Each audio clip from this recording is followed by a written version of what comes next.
ঘুম সে তো প্রকৃতির দেয়া এক মহাশান্তি, যা পূর্ণ হলে মুছে যায় সব ক্লান্তি। আমরা সবাই জানি জীবিত থাকার জন্য ঘুম আমাদের কতটা দরকার। সারাদিনের হাজারো কাজের ভিড়ে ক্লান্ত শরীর যেন ঘুম থেকে জেগে উঠলে ফ্রেশ হয়ে যায়। এবার ভাবুন তো, আপনি জেগে গেছেন, সবকিছুই আগের মতো আছে, কিন্তু বিছানা থেকে আপনি উঠতেই পারছেন না। আপনার হাত পা কোনো কাজই করছে না। আপনি কাউকে ডাকতে চাইছেন, কিন্তু মুখ দিয়ে কোনো শব্দই বের হচ্ছে না। আপনার বুকের উপর কেউ ভর করে বসে আছে, কিন্তু আপনি কিছুই করতে পারছেন না। আপনার মনে হচ্ছে আপনার আশেপাশে অনেকেই আছে, কিন্তু আপনি তাদেরকে দেখতেই পাচ্ছেন না। শুধু অসহায় দৃষ্টিতে দেখছেন কি ঘটছে। আর এই অবস্থাকেই বলা হয় বোবায় ধরা। আর পিনিক পায়ের আজকের এই পর্বে আমি আপনাদেরকে জানাবো এই বোবায় ধরা আসলে কি, এটি কেন হয়, এটি আমাদের কোনো ক্ষতি করে কিনা এবং এর থেকে বাঁচার উপায় কি। আর যদি আপনার সাথেও জীবনে কখনো না কখনো এমনটা হয়ে থাকে, তাহলে মনোযোগ সহকারে ভিডিওটি সম্পূর্ণ দেখার অনুরোধ রইল।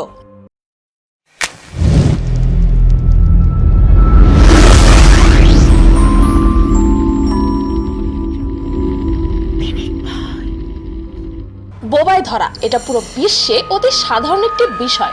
দুনিয়ার অধিকাংশ মানুষের জীবনে 2 কি 3 বার এটি ঘটে থাকে, আর কিছু কিছু মানুষের প্রতিদিন বা মাসের কয়েকটা দিনই ঘটে। এটা যে কোনো বয়সের মানুষেরই হতে পারে। বোবায় ধরা কোনো নতুন বিষয় না, এটি প্রাচীন কাল থেকে চলে আসছে। তার প্রমাণ হলো অতীতের বানানো বোবায় ধরা নিয়ে পেইন্টিংস। বোবায় ধরা আসলে কি? ধরুন আপনি ঘুম থেকে জেগে গেছেন, কিন্তু হাজার চেষ্টার পরেও আপনার শরীর নাড়াতে পারছেন না। আপনার আশেপাশে অনেকেই আছে, আপনি তা উপলব্ধি করতে পারছেন, কিন্তু দেখতে পারছেন না। তবে হ্যালুসিনেশন ও বোবায় ধরা যখন কম্বাইন হয়, তখন আশেপাশের কিছু কিছু ভয়ঙ্কর ব্যাপার দেখতে পাওয়া যায়। আর তখনই সিচুয়েশনটা থাকে সবচেয়ে চরমে। আপনি চিৎকার করে সবাইকে ডাকছেন, কিন্তু আপনার কথা সে সময় কেউই শুনতে পাচ্ছে না। আপনি শুনতে পাচ্ছেন পর্দার আড়াল থেকে কেউ কিছু একটা বলছে, কেউ আপনার গলা চেপে ধরে আপনার বুকের উপর ভর করে বসে আছে। আপনি আপনার সর্বোচ্চ শক্তি দিয়েও তাকে সরাতে পারছেন না। এরকম অনুভূতি কম বেশি সবারই হয়েছে, আর একেই বলে বোবায় ধরা। এমনটা কেন হয়?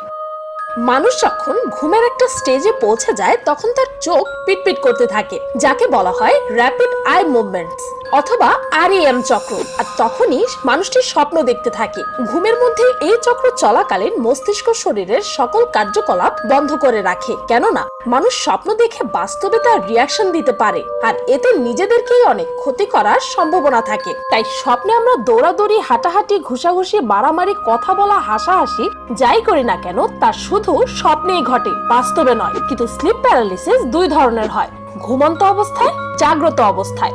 নাম্বার 1, আপনি কাউকে ঘুমের মধ্যে হাঁটতে দেখেছেন, বা কথা বলতে বা হাসতে, কখনো ঝগড়া করতে, কখনো আবার হাত পা নাড়তে। কাউকে না কাউকে তো অবশ্যই দেখেছেন। ঘুমন্ত অবস্থায় আপনার আশেপাশে শুয়ে থাকা আপনার ছোট বোনকে ঘুমের মাঝে নিশ্চয়ই দেখেছেন কথা বলতে। আপনার পাশে শুয়ে থেকে কেউ আপনাকে হঠাৎ করে রাতের ঘুমের মধ্যে লাথি দিয়ে বিছানা থেকে ফেলে দিল। আর এগুলো ঘটে REM চক্র অর্থাৎ র্যাপিড আই মুভমেন্ট চলাকালীন। শরীরের কার্যকলাপ যদি বন্ধ না হয়, এটাই ঘুমন্ত অবস্থায় স্লিপ প্যারালিসিস। নাম্বার 2, ঠিক এর বিপরীতে, যখন মানুষ ঘুম থেকে জেগে ওঠে কিন্তু শরীরের কার্যকলাপ বন্ধ থাকে। মানুষ বুঝতে পারে ঠিকই, কিন্তু শরীর বুঝতে পারে না যে সে জেগে উঠেছে কিনা।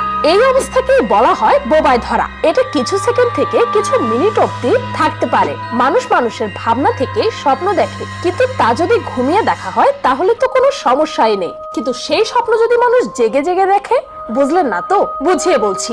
স্বপ্নে আপনি দেখছেন একটি মানুষ আপনাকে তাড়া করছে, বা কোনো হিংস্র প্রাণী আপনাকে আঘাত করছে। এগুলো স্বপ্ন দেখা অতি সাধারণ বিষয়, কিন্তু স্বপ্ন যদি বাস্তব রূপে ঘোরাফেরা করে, তবে তা মেনে নেওয়া একটু কষ্টকর। কারণ ওই স্বপ্নটাকে আমরা বাস্তবে দেখার সময় একটু ভিন্ন ধরনের চিত্র তৈরি করে, এই সময়টাই মানুষ অলৌকিক অবাস্তবনীয় জিনিসগুলো উপলব্ধি করতে পায়। এটাই হলো বোবায় ধরা বা হ্যালুসিনেশন। এই বোবায় ধরা মানুষের কোনো ক্ষতি করে কিনা, এমনটা মাত্র কিছু সময়ের জন্যই হয়, মানে 10 থেকে 15 সেকেন্ড বা হয়তো 1 থেকে 2 মিনিটের জন্য। আর এই সময়টুকুই আপনার কোনো ক্ষতি হওয়ার সম্ভাবনা নেই। বোবায় ধরার কারণ, এর প্রধান কারণ হচ্ছে অনিয়মিত ঘুম। কোনো ধরনের প্রেসার বা অতিরিক্ত চিন্তার কারণে এটি হতে পারে, আবার অতিরিক্ত ঘুমের কারণেও হতে পারে। বোবায় ধরার কোনো চিকিৎসা নেই, কিন্তু কিছু ডাক্তারের ওষুধ দিয়ে থাকেন, কিন্তু এটা শুধুমাত্র ভালোভাবে ঘুম আসার জন্য। বোবায় ধরলে কি করণীয়? চোখ বারবার নাড়াচাড়া করার চেষ্টা করা, এতে স্লিপ প্যারালিসিস থেমে যায় অল্প সময়ের মধ্যে। ঘন ঘন নিঃশ্বাস নেওয়ার চেষ্টা করা, শরীরের কিছু অংশ যেমন জিভা, পায়ের আঙ্গুল নাড়ানোর চেষ্টা করা, এতে সম্পূর্ণ জেগে ওঠা সম্ভব হবে। স্লিপ প্যারালিসিস সাধারণত কিছু কারণে হয়ে থাকে, যেমন নিয়মিত ঘুমানোর অভ্যেস না থাকলে স্লিপ প্যারালিসিসের সম্ভাবনা বেড়ে যায়, তাই অনিদ্রা পরিহার করুন। ঘুমের সময় চিত বা উপর না হয়ে কাত হয়ে শোয়া উত্তম। ঘুমের কমপক্ষে 2 ঘন্টা পূর্বে খাবার গ্রহণ করা উচিত। মানসিক চাপ স্লিপ প্যারালিসিসের কারণ হতে পারে, তাই দুশ্চিন্তা পরিহার করুন। ঘুমের ওষুধ পরিহার করা ভালো। ঘুমের ওষুধ স্লিপ প্যারালিসিসের কারণ হয়ে দাঁড়াতে পারে। যদি 6 মাসের অধিক সময় সপ্তাহে একবার স্লিপ প্যারালিসিস হয়, তাহলে ডাক্তারের পরামর্শ নেওয়া উচিত। তো এই ছিল বোবায় ধরা নিয়ে কিছু অত্যন্ত গুরুত্বপূর্ণ তথ্য। আর এই ভিডিওতে আমি এও জানালাম যে বোবায় ধরলে এর থেকে বাঁচার কি কি উপায়। ভিডিওটি এই পর্যন্ত। ভিডিওটি ভালো লাগলে লাইক বা শেয়ার করার কোনো প্রয়োজন নেই, তবে এই ভিডিওটি অন্তত আপনার প্রিয়জনদের সাথে শেয়ার করে তাদেরকে এই ভয়ঙ্কর অনুভূতি থেকে বাঁচার উপায়টি জানিয়ে দিন। আর আমার চ্যানেলটিকে সাবস্ক্রাইব করুন প্রতিদিন এমন সব অদ্ভুত ও মজার সব ভিডিও দেখতে। আজকের মতো এই পর্যন্তই, দেখা হচ্ছে পরের ভিডিওতে।